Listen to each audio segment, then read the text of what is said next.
Siamo in Numidia, una piccola provincia nordafricana conquistata da Cesare nel 46 a.C.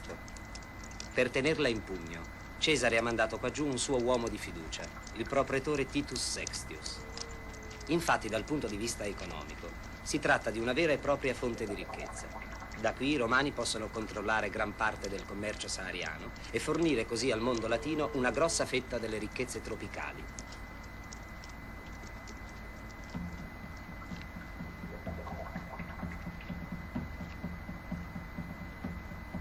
Titus Sextius, per garantire a Roma queste ricchezze, ha requisito a sud tutte le terre che gli servivano ad assicurarsi il controllo delle carovane. Ha costituito una specie di esercito locale formato da Numidi e da Mauritani e lui personalmente ha voluto installarsi in uno degli ultimi villaggi, vicino alla frontiera.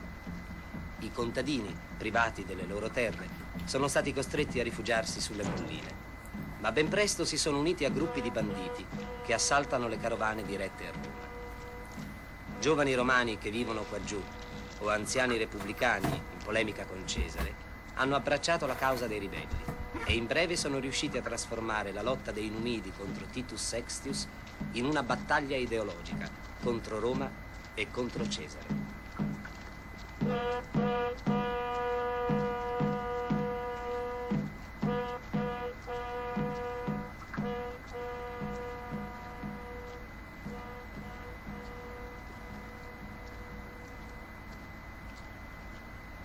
Come ti chiami?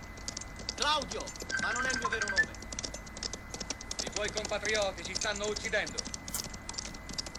Il propretore ha fatto ammazzare 3.000 numidi. Adesso arresta anche i romani che simpatizzano con noi. Ma naturalmente non li uccide, è carne privilegiata la vostra.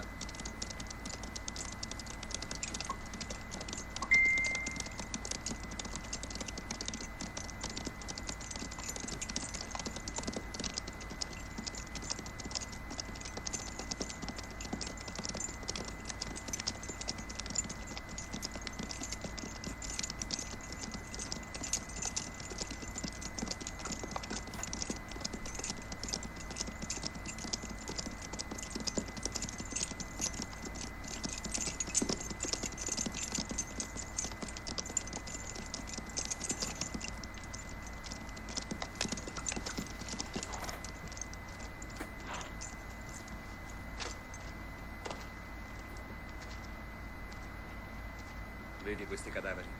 Ne incontrerai molti su queste colline.